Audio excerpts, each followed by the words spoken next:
This is your Classical Break, your daily dose of classical music. I'm Tyler Alderson, and today we'll be listening to a Vivaldi chamber concerto. This isn't quite like most concertos, in that there isn't a clear distinction between the soloists and the orchestra. There's still that back and forth feeling, with changes in texture and instrumentation giving a sense of the solo and everybody bits. But it's all within the same ensemble. In this case, the ensemble is made up of flute, oboe, bassoon, violin, and then a continuo of harpsichord and cello. This is called a chamber concerto, in part because it's a work for a chamber group. This would be a smaller group, something you could fit into a more private room or chamber. But it's also a way to distinguish it from another similar kind of concerto, the concerto da chiesa, or church concerto, that was meant to be played, you guessed it, in a church. And it speaks to the ways in which music was changing and developing into the classical styles that we know today. A lot of purely instrumental music before the Baroque era would have been based around vocal music, either simple arrangements of popular songs or transcriptions of more complex choral pieces for a particular group of instruments.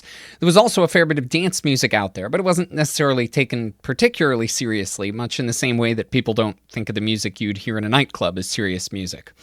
Furthermore, the most significant patron when it came to composers and larger ensembles was the church.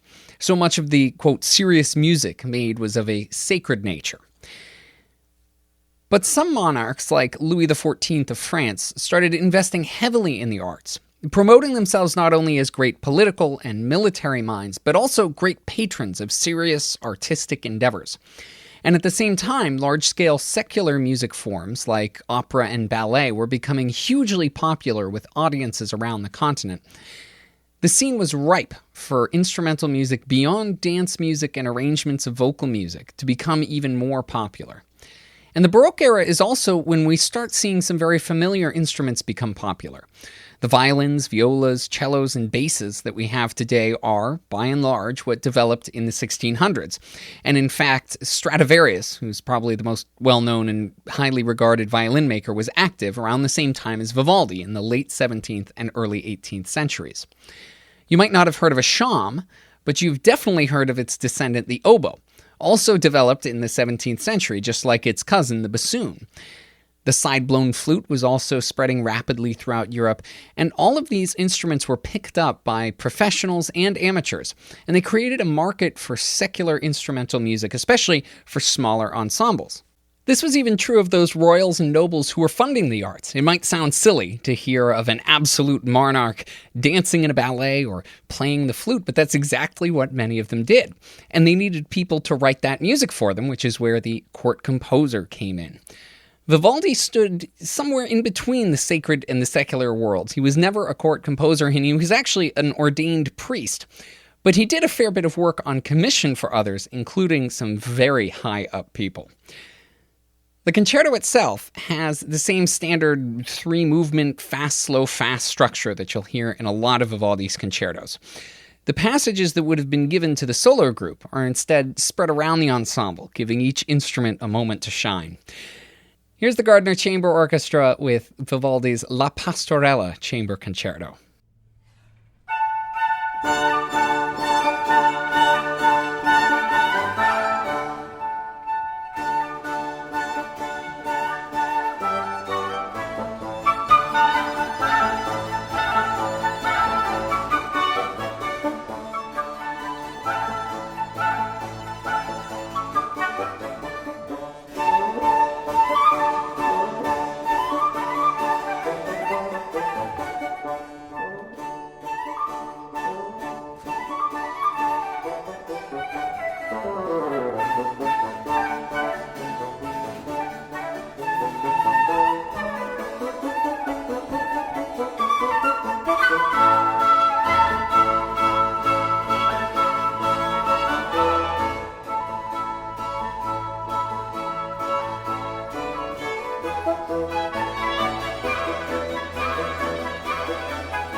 The concerto's title, La Pastorella, suggests a rustic feel, and you can definitely tell that throughout. There are some very danceable moments in there. Thanks to the Gardner Chamber Orchestra for putting that up on musopen.org, and thank you for listening. If you have the chance, please rate and review this podcast wherever it is that you're getting it. I'm Tyler Alderson, and tomorrow for your classical break, we'll be listening to 2 Elegaic Melodies by Grieg. I'll see you then.